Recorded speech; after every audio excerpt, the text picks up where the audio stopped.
Hi, everyone, and welcome back to the Sin Bin. This is interview number 11 of the CMB Reggae Artist Spotlight Series. Last week, I had the pleasure of interviewing Il Rendition, a reggae hardcore crossover act that was able to enlighten all of us about the South Jersey reggae scene and the South Jersey reggae sound. Today, we have another group of South Jersey reggae artists that also exemplify this new sound of hard crossover reggae. Hailing from Williamstown, New Jersey, my next guests are rumored to have begun their career performing at tailgates and parking lots in Philadelphia and have now become a steady staple all across South Jersey, playing everywhere from Atlantic City to Cape May. It is my privilege to welcome vocalist Chris McDonald, guitarist and vocalist Kevin McDonald, bassist Robert Biddle, and drummer Todd Weldon, collectively known as LNJ Sessions. Welcome. Hey. Welcome. Hey, man. Woo. All right. So thanks for having us. Well, I'll tell you something about us in a minute. That's for sure. That's a good intro. Okay, so guys, we got a taste of your personality there for a little bit, but please introduce yourself. Give us the 1-minute elevator pitch of who you are and what you're about for my CMB Reggae fan base that is everywhere from New York to Virginia Beach. Go ahead. I'm Chris. I'm the lead singer. We got Kevin, Todd, and Rob, as you were saying, and we are LNJ Sessions. It's LNJ Sessions. That really kind of defines itself. A lot of people aren't sure what it stands for right off, but and if it means something else to you, that's cool. A lot of people put other things in the LNJ, and if it works for you, cool. But late night jams, yes, that's us, man. We come with a beach kind of bonfire vibe. That's where we started. And it definitely started in parking lots and tailgates, and we were fans hanging with other fans playing music, and it developed for us, and here we are, man. So where were you playing? This is like Eagles tailgates games or something like that? Well, usually, like if we were going to a show, like for instance, I've been listening to Slight Time, so part of the Stupid Head community, and a lot of my other friends we'd have a pre-planned like tailgate or hangout, and like, for instance, if it was Philly, when Festival Pier was still with us, unfortunately, God rest Festival Pier. But when Festival Pier was still with us right across the street, they had an alley that was always active. So we would play like 2 or 3 hours before that with, 20 or 30, 40 of us would hang out and do whatever in the alley and play jams all afternoon before we go in to see the concerts. And that just kept happening. And then we started taking it a little more and more seriously. My brother and I started playing like bars and things, and we just went with the flow, to be honest. And the flow could be so. Is that where the connection between you guys and East Rock Roots comes from? Because absolutely. Sammy Winslow was a Stupid Street Team member. Is that correct? Yep, absolutely. I think it was like maybe 2013ish. If I might be a year or two off. But we met him in that alley, very much so, playing some music, hanging out with people. And he was like, well, you guys must be a band, one of those deals. And then the rest is history there. He was close enough that we saw him at pretty much every show after that. And that fan community, our Stupid Head community and reggae rock fans on this part of the East Coast, I'm sure you've experienced, is pretty much a family, and they're very strong. So once you start meeting them and getting involved in that, you kind of meet everyone eventually at some point. Yeah. Okay. All right. So just reading what I've read about you, you've described your musical influences as anyone from Jack Johnson to Sublime to Anti-Flag. I have to tell you, I listen to a lot of music, and I have for a very long time. I could see somebody listening to 2 out of 3 of those, but not all 3. I'm just saying. 4 of us individually have things that link and cross over, and then have separate influences as well. Like the hardcore punk scene, and got in. I mean, I love Anti-Flag, and it's been a long time since I've run across somebody else who even knows who they are. So that's a step in the right direction. Jack Johnson, not so much. And I know that was Johnson. That's me and him a lot. Rob has a lot of both ends as well. Yeah, honestly, these guys do pretty much all, like, this is all, it's not new to me, but like Jack Johnson, I really wasn't introduced to them until I met Kevin and Chris. Same with Black Flag. I know I have some punk influences, but never really kind of I guess, expanded that, but that's kind of cool to kind of get involved. And Rob's done like electronic, like synth influence type music too, so he Right. has a take on things. But I mean, I saw your performance of Humble Confidence at Rising Vibes, and like, you know, look, reggae is in you guys. I can see that. I mean, like, you in Rising Vibes, you nailed it. You know, so I find it interesting that, like, you know, I listened. I saw the video that you did for Inferno, and it kind of dragged me back to 1991 hardcore, the way that I remembered it. And I'm just like, well, it looks like I'm not one of the only people out there in the world who has No, we more than one appreciate that. foot. Yeah. And that's us. We put the video. Robert's a video and graphic designer by trade. I just try to do whatever art I can get my hands on. I was originally a tattooer by trade, and I have a degree for zookeeping, and now I do, you know, this most of the time, as well as run a business with my brother, so we can have the time to do this now that I'm sorry, did you say zookeeping? Yep. Yeah, and my degree is actually from small animal science. So I started there. I got kind of soured by the corporate world, and I'm not going to go back there anytime soon. We'll just... But you know, there's people who handle animals. They are some shifty, dirty corporate types, aren't they? Yeah, well, no, but the people who control the money that pays those people can. That's for sure. Let me just put it this way: I worked for like 7 years, and then corporate entity switched, and my job was this. After the date of heart that I was welcome to apply for a new job. It's a little. They invited you to your future, is what you're telling me. Yeah, that's funny. In the future, we've had a lot of things in our lives, and we're looking forward to it. Yeah, 88 absolutely, 88 per hour. Let's go. Okay, so I asked this question of Ill Rendition, and I've asked this question of Job People, but I'll ask it for you.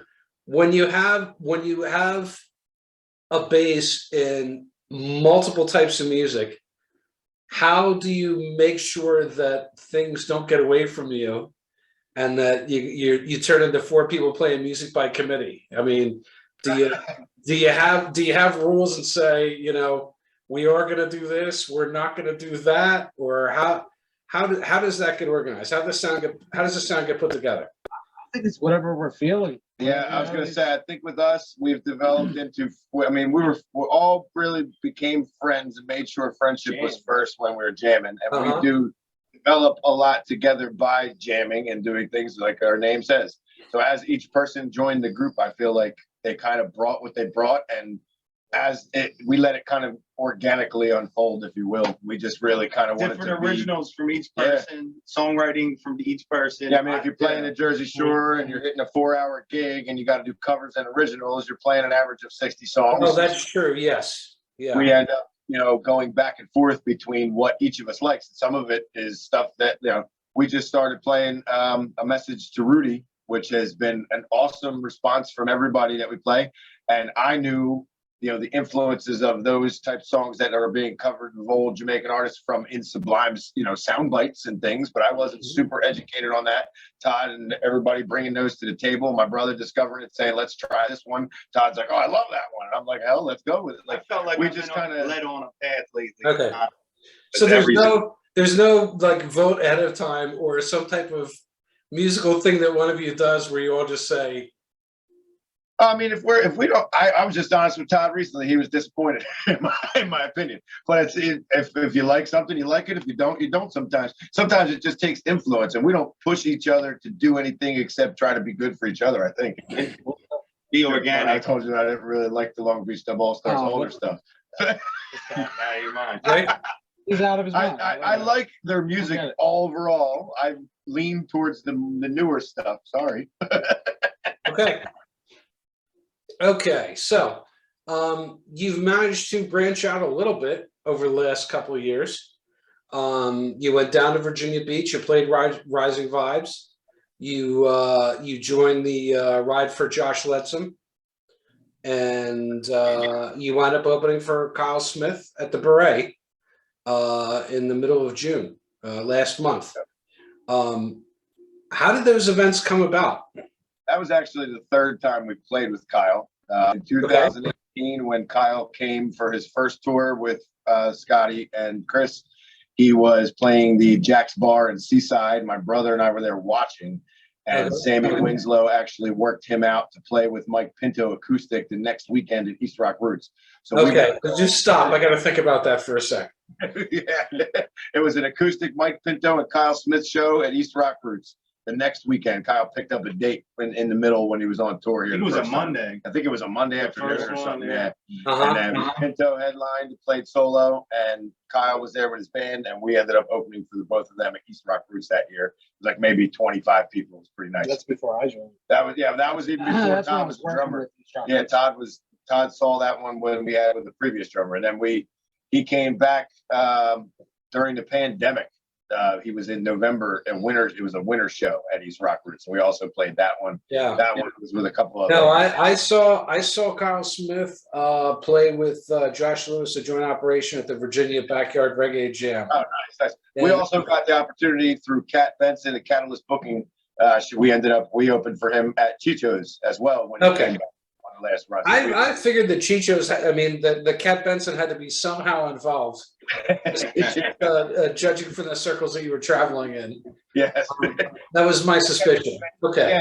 Again, we wouldn't be in contact with a lot of these people. Fans talk to fans, people that like us and know us, talk to other people. We get phone calls. We're like, hey, sure. And I do most of our managing and stuff. We work with a number of different promotions groups. Shout out to North Step Promotions in Atlantic City. Emerge and Sunset Artist Entertainment at the Jersey Shore gives us a lot of our gigs down at the Jersey Shore. We've worked with Fernando Delgado out of Baltimore a couple times at I forget what Electric Eye Entertainment down there, and he's helped us. It was actually our first really cool thing that I think we really were enjoying the scenery more than playing as much as playing. Right before the pandemic hit in 2019, Fernando booked us and we played down at the Frozen Harbor Festival in Baltimore. Okay. And right festival, that was when like everything came down with her and everybody stayed there for 2 years. And now we're trying to pick up where we left off, man. That's really we're trying to get back out. We all are. We're blessed enough to have worked through that, and as well as with Scott. What is it again? The entertainment. Emerge Sunset Entertainment from down the shore has kept us working at least with duos and anybody could. And that's worked out well for us to continue to be able to make connections all into this year. And I'm booking us right now for stuff in October. It's wild to me. It's great. Back to the All right, let's move on. Who is the young stand-in bassist? It was actually guitar. That's Todd's son. Todd's son. How old is he? He's 13. 13. And he just caught the fever early, and I had him sitting on my lap at 6 months old with earmuffs on, playing my drum set, and then now he's incredible. Super talented. He's super talented. He plays multiple instruments. Plays 6 instruments. Yeah. He's awesome. He's not the age for every venue, but we try to have him a lot of places if we could. Well, I'm saying it must be a rush. It must be a rush to play that stage at One Earth with all those people around. I mean, it's amazing. So he probably felt more seasoned than us at some points. He's a very talented kid, man. Yeah, he plays. He's in School of Rock, so he does shows 4 times a year. And he all over the place. He's played was it in Philly where we played? Oh, the World Cafe Live. He's played World Cafe Live, the big stage. Yeah, we played the upstairs stage there. We're trying to get on the big stage. That's just another gig for him. You see it at World Cafe Live, we'll come back. Let us know. Yeah, we all right. So I was talking to, I believe it was Kevin at One Earth. Yeah, that was me. And you were telling me a story about some degree of sobriety and what's going on with that. And at this point in time, I do have to apologize in advance. This is the Sin Bin. This is where I do my interviews from. Just the cost of doing business. Wasn't trying to rub anything in. I got soda. I got soda this time around instead of It scotch. doesn't offend me on. He probably did the labels on every one of those bottles. So That's right, yeah. Yeah. No, it's been a long road to say the least. That we have a song called Long Road. That's part of it. It's been happening and developing for me for a long time. I just stopped drinking about 8 or 9 months ago. I'm not going back. It's just, it's better musician, better for the band, better for family and friends to be where I'm at. And to each their own. Like I said, I have no problem with somebody like my brother who would drive me around after a night. When he of was being at his out. worst, he means. You know, and he could have 1 or 2 and that'd be fine. But, you know, for the people out there, I'm the oldest of That's 3 wrong. brothers. Kevin and I are Yeah. brothers. He's my youngest brother. yes. And the story honestly starts for us, unfortunately, with a 3rd brother that lives in Costa Rica now. It's a blessing that he's still with us because he made it through a road a lot of people Right. don't, and we completely understand that. But he unfortunately got dragged in by the opiate epidemic and ended up on heroin after losing his job and couldn't afford the pills. And the whole story you hear everywhere, I don't have to reiterate for everybody. So we've been influenced it directly in our family. That's where it starts for us. Yeah. And then we have always had this kind of go to the bonfire, go out to the party thing in our family. So for us, it was a management thing more than a cutting everybody off thing. It was Got it. trying to see where everybody stands. So Well- Kevin found a new place to stand. That's cool. We've all been affected by it, and it's just to be on the other side of seeing where somebody can grow and be better daily. You know, like I said, to each their own, rage it out, have fun, Right. but be safe. You know what I mean? But yeah. Well, I mean, you know, it's a recurring theme, as you said, and particularly during the pandemic. You know, some more people did get dragged down into some bad circumstances, and I've noticed that there's a lot of fan bases out there that have their own sober section, and obviously, the Noah Foundation is taking off in terms of its support. It has a We've massive. been very blessed. The guy that does the podcast, Jared Orr, we've done some other work for him for other podcasts, and we've been able to be in contact with them and consider ourselves someone who supports Bradley's House as a band. And that's lucky. We were very blessed to do that. It's one of the best causes that there is out there. And that's one of the things that we do always like about this community. Because no matter what the problem is, the pandemic or something like this, with a real situation in a lot of people's lives with addiction, everybody in this community really has love for one another. There's a lot of support, a lot of help for a lot of different things. One love really does mean a lot of things to a lot of people, but the overall love in this community is pretty impressive when it actually shows. Absolutely. Okay. This is the question that nobody wants to answer, but I always got to ask. Your best venue and your best event. And I would say Earth. No, I'm just joking. That's how you get around it, right? No, we've had a lot of good ones this year. I would say, I don't know, because somebody else answer one. Let's give opinions. I feel like I talked the whole time. East Coast was awesome. Yeah. That was great. Yeah, no, yeah. That was one in 2019 in October. We played Beast Coast Reggae Fest, which was what's that? Third Eye. There you go. There's the old flyer. We had cashed out in the late ones, and we were hanging out with a bunch of Quasi Kings. We were hanging out with so many awesome people there. And I'll tell you what. Where was that?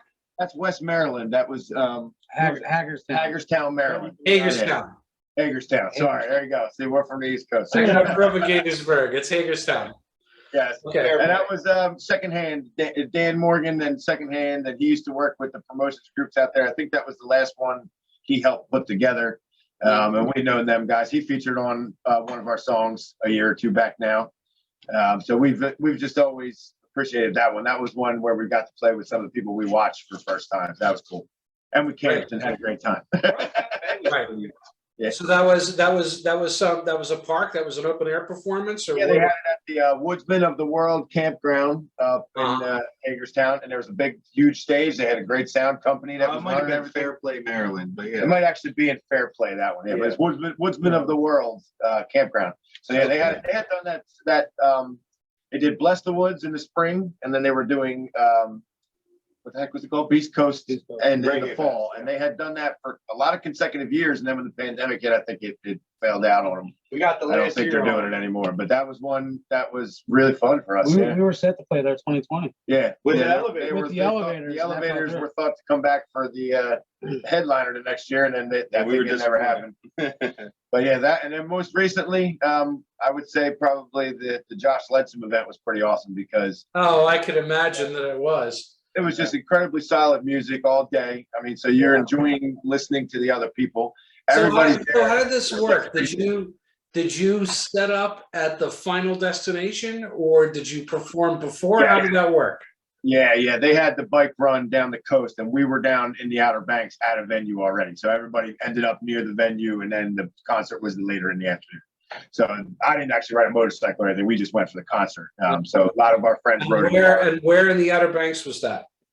Remember that they moved the venue. I'm sorry. It was supposed to be Jack Roanoke. Brown. Jack Brown's. Yeah, it was at Jack Brown's right on the beach there. Kill Devil Hill. Kill Devil Hills. Yeah, originally it was the Roanoke Island Festival Park, but because of thunder and lightning that day, they moved it to Jack Brown's for the roof stage. Okay. That was real lot of fun, I have to say. Those guys did a great job, and again, you got people that have been getting together for the same reasons for a long time, getting together for the same reason, and really having a great day. Okay. We're hoping to be back down that way soon. All right. Yes, me too. Me too. I do spend a lot of time in Newport News and Virginia Beach, and I was at the 420 Reggae Fest last year, the music fest that was in the smoky Hilton Garden Inn. That was quite a memory. That was an incredible show. I think I know everybody. that they helped the OBX music. They were helped with the event with Josh and stuff and all that. We had a great team with the sound people that were there and everything. So Well, I mean, it was just like a perfect lightning strike because it was, everybody was desperate to get out of the house in the middle of the pandemic, and they set it up where they could have an actual show. And on top of that, it was the first time the weather got good because it was 420 in Outer Banks, so people really went wild. It was a thing, But anyway. This year up in Pennsylvania, we had a lot of fun. Rob's wearing a shirt. Yeah, that was a cool festival. That was up in Schuylkill Haven, PA. Well, maybe we'll be there again next year. Bring us back, Schuylkill. That's right. That's right. Okay. All right. So we're ready to wrap this up. And before we do that, anything you would like to plug? I know you got a big ton of shows this week. We do. We'll be down in the Jersey area for the next 2 weeks. We're at pretty much all over the coast here. We got one in Wildwood Crest at 2 Mile Landing this Saturday. We got one. We got a trio on Sunday in Sea Isle. It's like an afternoon one. That's a noon to 4. They're always fun. Everybody coming in for the hair of the dog on Sunday, and then we got one Tuesday night next week. I believe it is at the Deck at Bally's, Atlantic City, and then I believe that Saturday we are. Where's the last place? Oh, at Mott's Creek Inn in Galloway. The Saturday after that. And every Thursday we're at Piece of Wood. Yep, and we have an acoustic duo every Thursday in Ocean City at Piece of Wood, which is awesome, especially if you got kids. Bring your kids; they could paint, and you get to eat the little fruit bowls for free. They bring them from Bungalow Bowls in Ocean City, and it's free fruit and it's jams from 4 to 6 p.m. on Thursdays. Do you get a big crowd in Ocean City when they don't serve alcohol? I'm curious about that. I'll tell you what, we get a good mix of people visiting for summer and the locals. The locals are incredibly supportive, and people come every week, and it is absolutely fun. For the last week, it's normally 4 to 7-year-olds, 4 to 10-year-olds, and their parents. So, they're painting and they're jamming, and there's also a plethora of percussion instruments and things on the floor that kids can play with. So we're trying to keep a rhythm and singing a song and hanging out, and the owner will be banging on a bongo, and the kids will be shaking things and banging things. It's a ton of fun. Like really, it really is a lot of fun. It's like a drum circle with 7-year-olds. Yes. Yeah. You have any other big events to be plugging in August or? Yeah, absolutely. Ocean City, Maryland, the 3rd week of August, will actually be live on the radio. I believe it's 98. Yeah, 98.1 FM. I think it's the 3rd Thursday in August. Watch for us promoting that. You're playing at Riptide, right? Yep, and that same Saturday we'll be at Saturday or Sunday. I forget which. I think it's a Sunday. We'll be at Riptide, and actually, Secondhand from West Maryland will be coming out, hanging out with us. They'll be playing a set as well. So that should be a fun time right on the beach at Riptide. That place is cool as heck. All right. Well, We- it's great talking to you. We And do appreciate it. yeah, thank you for joining us for the regular CMB Reggae fans. Yeah, but Absolutely. I can barely contain myself, dude. a Barely. bunch of animals. Y'all are a bunch of animals. I wanna pug something. Rub up against it. Yeah. So, okay. Thank you, Chris. All right. So yes, for the CMB Reggae fans, continue to tune in for more content. I'm definitely gonna have some surprise guests for the rest of the summer before this summer is all over. And you guys at LNJ, I'm fairly confident that I will be seeing you sometime in the month of August. I think so too. Thank you, sir. I owe you a beer, bro. All right. Take care, man. Bye. Thank you, guys.